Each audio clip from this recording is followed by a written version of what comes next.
सुनो सनामा पाठ पढ़ावा, आओ बच्चों सुनो सनामा पाठ पढ़ावा। तो सुन के हुंदा पूरा याद सैंस पंजाबी अते हिसाब, ओ लगे अंग्रेजी भी प्यारी, हिंदी समाजिक पढ़ लो सारी। चंगियां गल्लां गीत भी गावा, सुनो सनावा पाठ पढ़ावा, सुनो सनावा पाठ पढ़ावा। दुआपा रेडियो।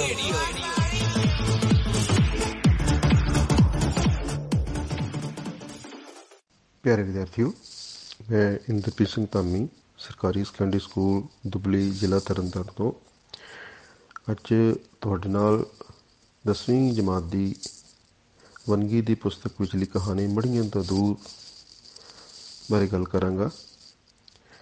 ਇਹ ਕਹਾਣੀ ਪੰਜਾਬੀ ਦੇ ਨਾਮਵਰ ਕਹਾਣੀਕਾਰ ਰਘੁਵੀਰ ਟੰਡ ਦੁਆਰਾ ਲਿਖੀ ਗਈ ਹੈ। ਅਤੇ ਕਹਾਣੀ ਬਾਰੇ ਪੜ੍ਹਨ ਤੋਂ ਪਹਿਲਾਂ ਆਪਾਂ ਥੋੜ੍ਹਾ ਜਿਹਾ ਰਘੁਵੀਰ ਟੰਡ ਹੋਰਾਂ ਬਾਰੇ ਜਾਣਕਾਰੀ ਲੈ ਲਈਏ।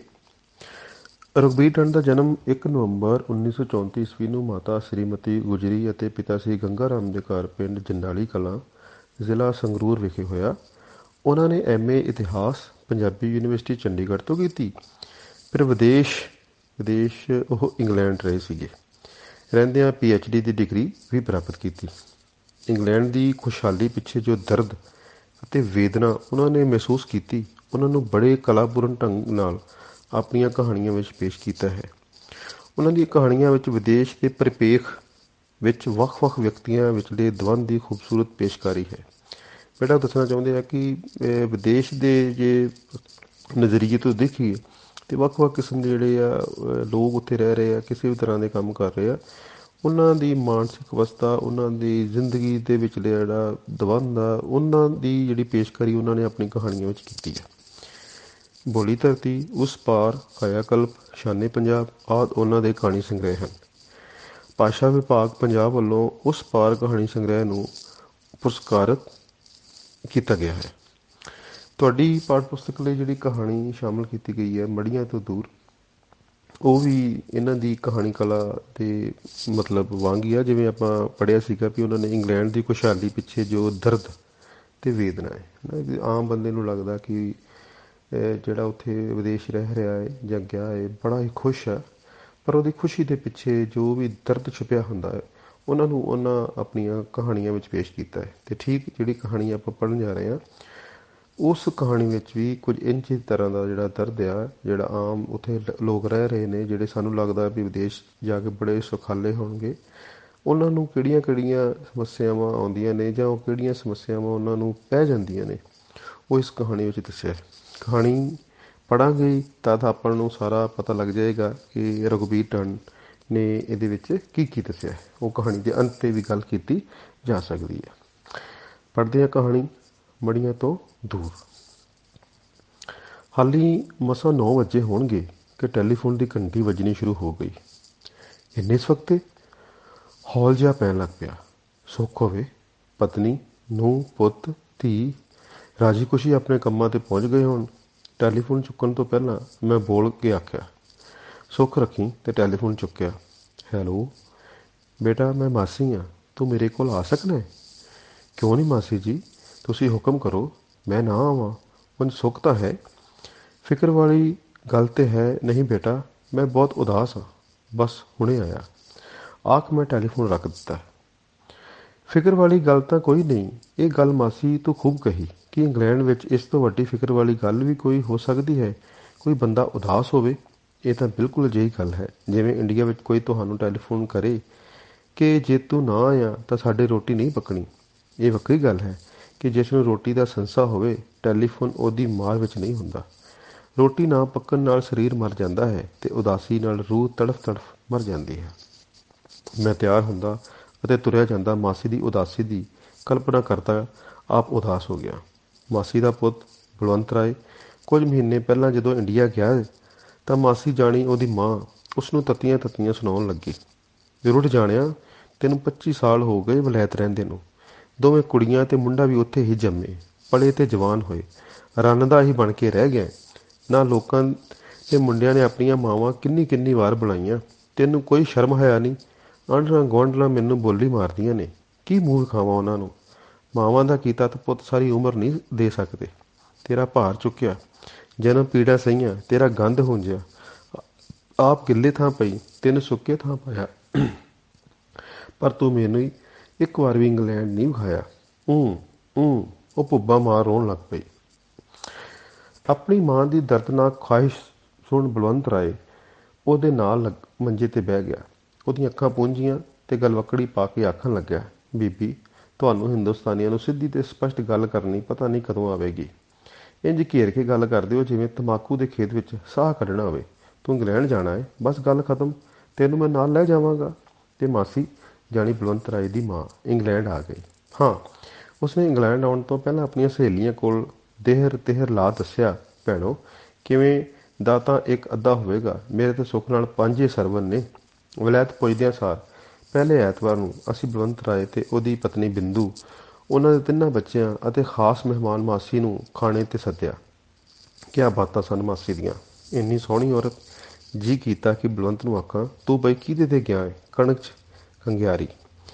ਮਾਸੀ ਕੀ ਸੀ, ਕਮਾਲ ਸੀ। 5 ਫੁੱਟ 4 ਫੁੱਟ ਇੰਚ ਲੰਮੀ, 5 ਫੁੱਟ 4 ਇੰਚ ਲੰਮੀ, ਨਾ ਮੋਟੀ ਨਾ ਸੋਟੀ। ਵਾਲ ਬਹੁਤੇ ਚਿੱਟੇ, ਕੂਲੇ ਤੇ ਚਮਕੀਲੇ, ਮੋਟੀਆਂ ਅੱਖਾਂ, ਤਿੱਖਾ ਨੱਕ। ਸਭ ਤੋਂ ਖੂਬਸੂਰਤ ਸਨ ਬੁੱਲ ਪਤਲੇ, ਮਹੀਨ ਤੇ ਕੂਲੇ, ਜਿਵੇਂ ਸ਼ਹਿਦ ਮਲਮਲ ਪਾਲੇ ਹੋਣ। ਮੈਂ ਪੈਰੀਂ ਹੱਥ ਲਾਏ ਤੇ ਮੇਰੀ ਪਤਨੀ ਨੇ ਹੱਥ ਜੋੜ ਨਮਸਤੇ ਬੁਲਾਈ। ਮਾਸੀ ਨੇ ਉਸ ਨੂੰ ਗਲਵੱਕੜੀ ਵਿੱਚ ਲਿਆ, ਜਿਵੇਂ ਅਸੀਂ ਉਹਦੇ ਬਹੁਤ ਹੀ ਆਪਣੇ ਹੁੰਦੇ ਹਾਂ। ਮੈਂ ਉਹਨਾਂ ਨੂੰ ਬਿਠਾਉਂਦਿਆਂ ਆਖਿਆ, ਬੀਬੀ ਜੀ, ਮੈਂ ਬੜਾ ਖੁਸ਼ ਹਾਂ ਕਿ ਆਪਣੇ ਮੁਲਕ ਵਿੱਚ ਅਜੇ ਵੀ ਤੁਹਾਡੇ ਵਰਗੇ ਮੋਹ ਕਰਨ ਵਾਲੇ ਲੋਕ ਜਿਉਂਦੇ ਨੇ। ਇੱਥੇ ਤਾਂ ਨਾਸ ਹੋ ਗਿਆ ਹੈ। ਬਲਵੰਤ ਯਾਰ, ਬੱਚਿਆਂ ਨੂੰ ਕਿਉਂ ਨਹੀਂ ਲਿਆਂਦਾ? ਮੈਂ ਬੱਚੇ ਨਾਲ ਨਾ ਵੇਖ ਸਵਾਲ ਕੀਤਾ। ਉਹ ਯਾਰ, ਸਾਡੇ ਆਖੇ ਨਹੀਂ ਲੱਗਦੇ, ਆਏ ਨਹੀਂ, ਬਲਵੰਤ ਨੇ ਜਵਾਬ ਦਿੱਤਾ। ਉਹ ਬੜਾ ਹੀ ਸੱਚਾ ਤੇ ਸਪਸ਼ਟ ਬੰਦਾ ਸੀ। ਫੜਾਕ ਮੂੰਹ ਤੇ ਗੱਲ ਮਾਰਦਾ ਸੀ। ਨਹੀਂ ਭਾਈ ਸਾਹਿਬ, ਇਹਨਾਂ ਦੀ ਤਾਂ ਮਜ਼ਾਕ ਕਰਨ ਦੀ ਆਦਤ ਹੈ। ਲੜਕਾ ਆਪਣੇ ਫਰੈਂਡਾਂ ਨਾਲ ਬਾਹਰ ਗਿਆ ਹੋਇਆ ਹੈ। ਲੜਕੀਆਂ ਨੂੰ ਆਪਣੀ ਬੋਲੀ ਨਹੀਂ ਆਉਂਦੀ। ਬੋਰ ਹੋਣਾ ਸੀ ਉਹਨਾਂ ਵਿਚਾਰੀਆਂ ਨੇ। ਪਤਨੀ ਨੇ ਪੜਦਾ ਪਾਇਆ, ਜਿਵੇਂ ਹਰ ਮਾਂ ਪਾਉਂਦੀ ਹੈ। ਇਸੇ ਮਿਲਣੀ ਵਿੱਚ ਅਸੀਂ ਮਾਸੀ ਨੂੰ ਬੀਬੀ ਜੀ ਦੀ ਥਾਂ ਮਾਸੀ ਜੀ ਆਖਣ ਲੱਗ ਪਏ। ਦਰਅਸਲ ਉਸ 1-2 ਸ਼ਬਦ ਵੰਝਿਆਂ, ਡਿੰਗੀ ਆਦਿਕ ਮੇਰੀ ਪਤਨੀ ਨੇ ਨੋਟ ਕਰਦਿਆਂ ਆਖਿਆ, ਤੁਸੀਂ ਤਾਂ ਉੱਧਰ ਪਾਕਿਸਤਾਨ ਤੋਂ ਆਏ ਲੱਗਦੇ ਹੋ।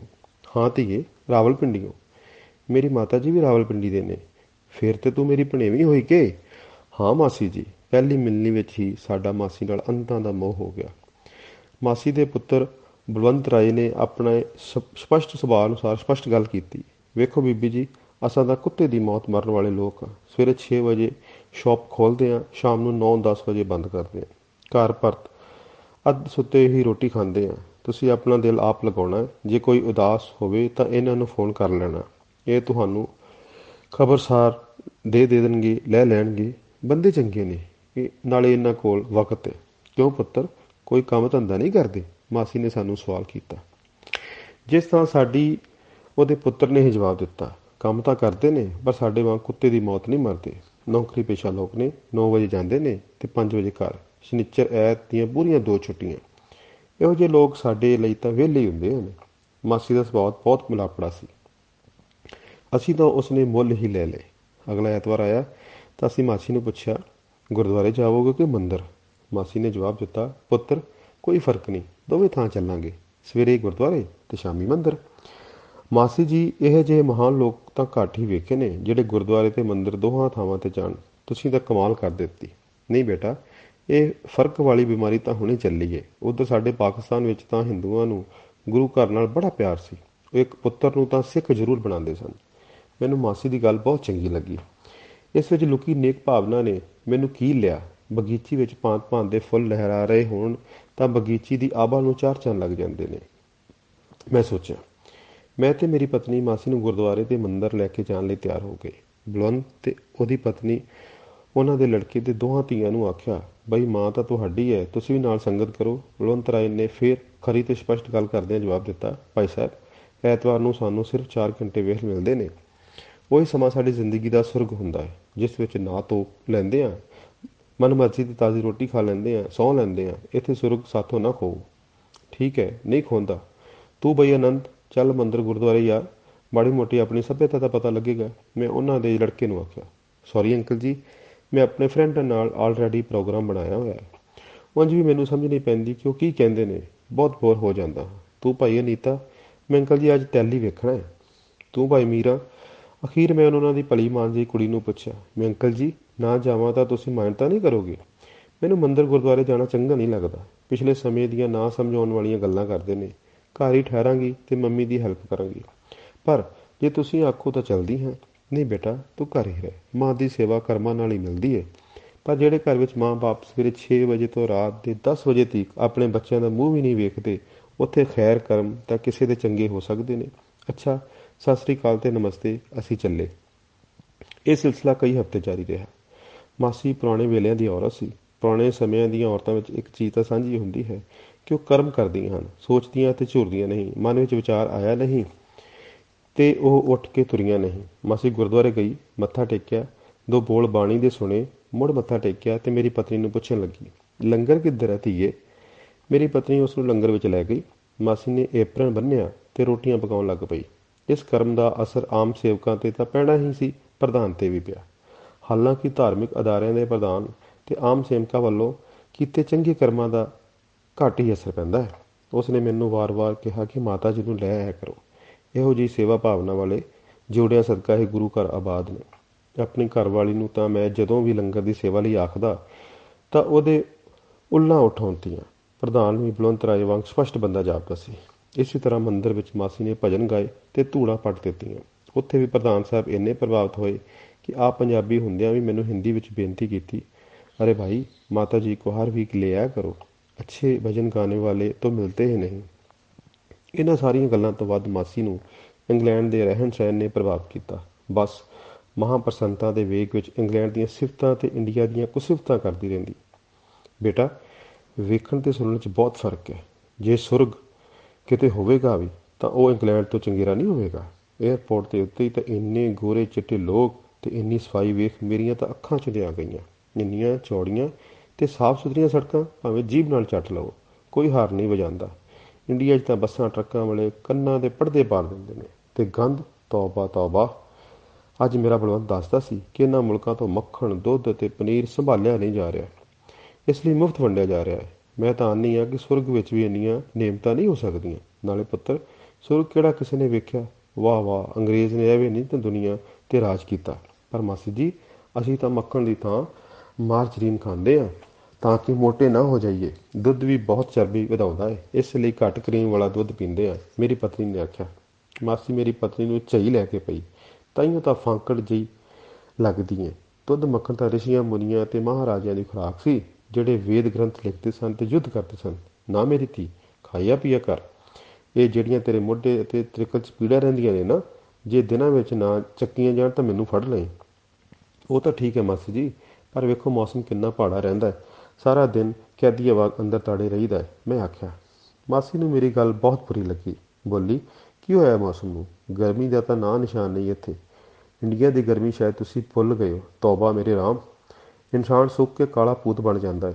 ਸਰਦੀਆਂ ਵਿੱਚ ਹਮੇਸ਼ਾ ਬਿਆਈਆਂ ਫਟੀਆਂ ਰਹਿੰਦੀਆਂ ਨੇ। ਅੱਧੀ ਰਾਤ ਤੀਕਰ ਢਿੱਡ 'ਚ ਗੋਡੇ ਲੈ ਕੇ ਪੈਂਦੇ ਆ ਤਾਂ ਜਾ ਕੇ ਕਿਤੇ ਪੈਰ ਜ਼ਰਾ ਗਰਮ ਹੁੰਦੇ ਨੇ।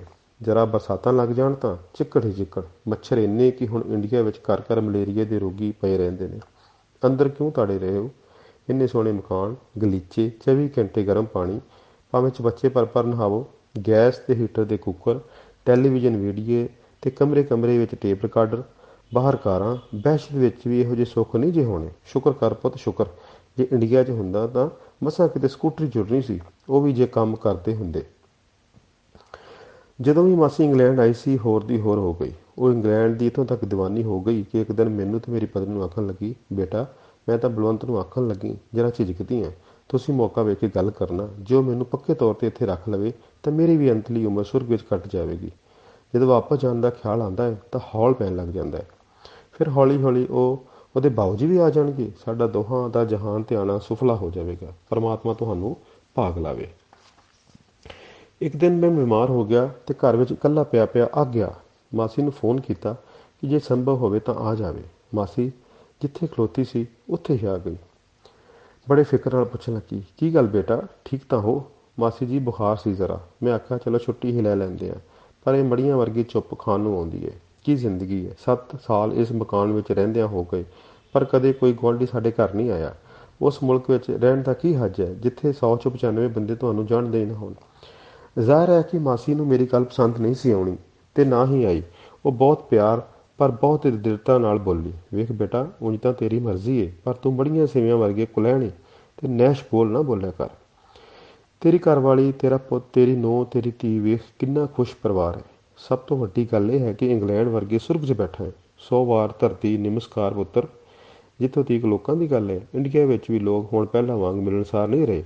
ਚੰਡੀਗੜ੍ਹ ਵਰਗੇ ਸ਼ਹਿਰਾਂ ਵਿੱਚ ਵੀ ਇੱਕ ਗੁਆਂਢੀ ਦੀ ਦੂਜੇ ਗੁਆਂਢੀ ਨਾਲ ਕੋਈ ਸਾਂਝ ਨਹੀਂ, ਸਾਰੇ ਅੱਗ ਲੱਗੀ ਫਿਰਦੀ ਹੈ।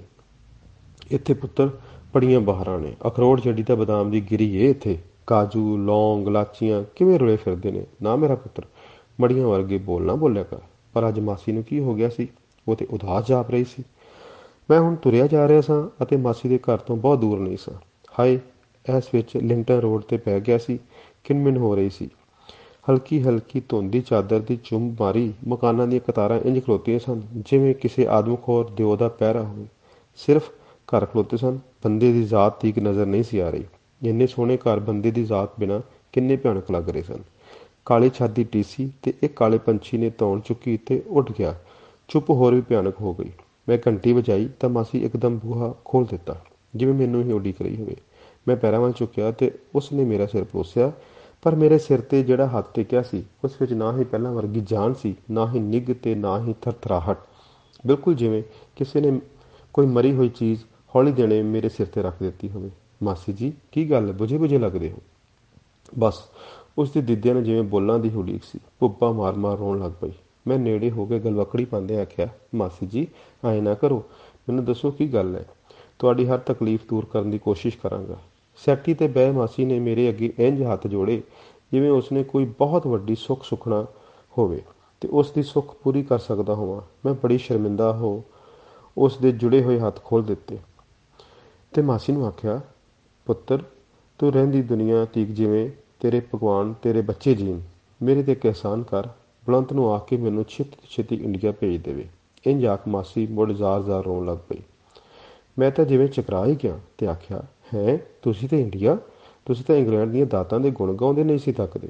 ਤੁਸੀਂ ਤਾਂ ਬਾਊ ਜੀ ਨੂੰ ਵੀ ਬੁਲਾ ਪੱਕੇ ਤੌਰ 'ਤੇ ਇੱਥੇ ਰਹਿਣਾ ਚਾਹੁੰਦੇ ਸੀ। ਕੀ ਗੱਲ ਬਲਵੰਤ, ਤੁਹਾਡੀ ਨੂੰਹ ਜਾਂ ਬੱਚਿਆਂ ਨੇ ਤਾਂ ਕੁਝ ਨਹੀਂ ਆਖਿਆ ਤੁਹਾਨੂੰ? ਮਾਸੀ ਜ਼ਰਾ ਸੰਭਲੀ ਤੇ ਬੋਲੀ, ਪੁੱਤਰ, ਦੁੱਖ ਤਾਂ ਇਹੀ ਹੈ ਕਿ ਇੱਥੇ ਕੋਈ ਕਿਸੇ ਨੂੰ ਕੁਝ ਨਹੀਂ ਕਹਿੰਦਾ। ਸਵੇਰੇ ਤਾਂ ਪਤਾ ਨਹੀਂ ਲੱਗਦਾ ਉਹ ਕਦੋਂ ਚਲੇ ਜਾਂਦੇ ਨੇ। ਰਾਤ ਨੂੰ ਕਿਤੇ 10 ਵਜੇ ਤੋਂ ਪਿੱਛੋਂ ਆਉਂਦੇ ਨੇ।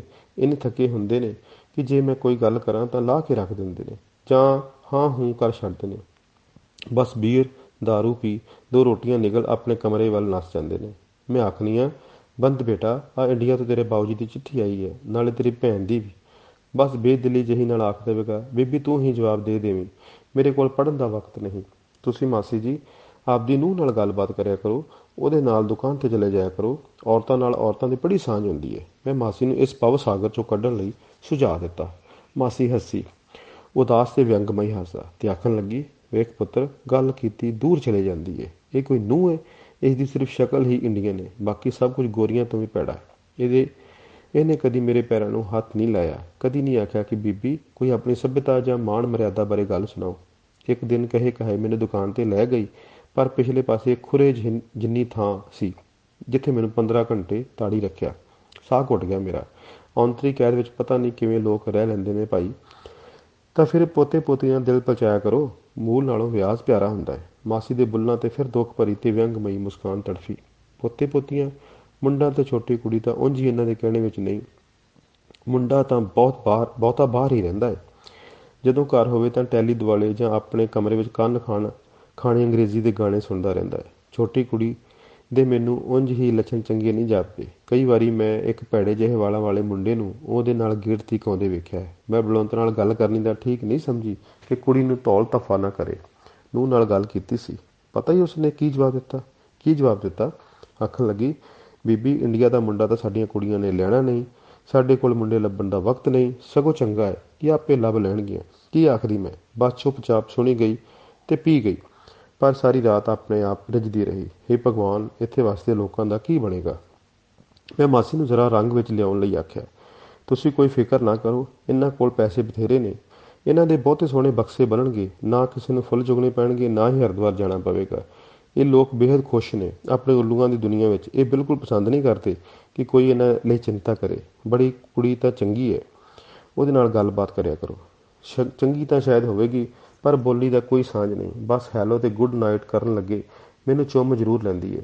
ਘੜੀ ਕੁ ਕਾਲਜੇ ਵਿੱਚ ਠੰਡ ਪੈ ਜਾਂਦੀ ਏ। ਬਸ ਮੁੜ ਚੁੱਪ ਤੇ ਉਦਾਸ ਜਿਹੀਆਂ ਘੰਟਿਆਂ ਬੱਧੀ ਨਹੀਂ ਟੁੱਟਦੀ। ਮਾਸੀ ਦੀਆਂ ਗੱਲਾਂ ਤੋਂ ਮੈਂ ਉਸ ਦੀ ਹਾਲਤ ਦਾ ਅੰਦਾਜ਼ਾ ਲਾ ਬੜਾ ਫਿਕਰਮੰਦ ਹੁੰਦਾ ਜਾ ਰਿਹਾ ਸਾਂ। ਕੋਈ ਨਾ ਕੋਈ ਤਾਂ ਰੁਝੇਵਾਂ ਚਾਹੀਦਾ ਹੈ, ਇੰਝ ਤਾਂ ਪਾਗਲ ਹੋ ਜਾਵੇਗੀ ਵਿਚਾਰੀ। ਇਸੇ ਹਾਲਤ ਦੇ ਹੱਲ ਲਈ ਮੈਂ ਕੁਝ ਨਾ ਕੁਝ ਪੁੱਛ ਦੱਸ ਰਿਹਾ ਸਾਂ।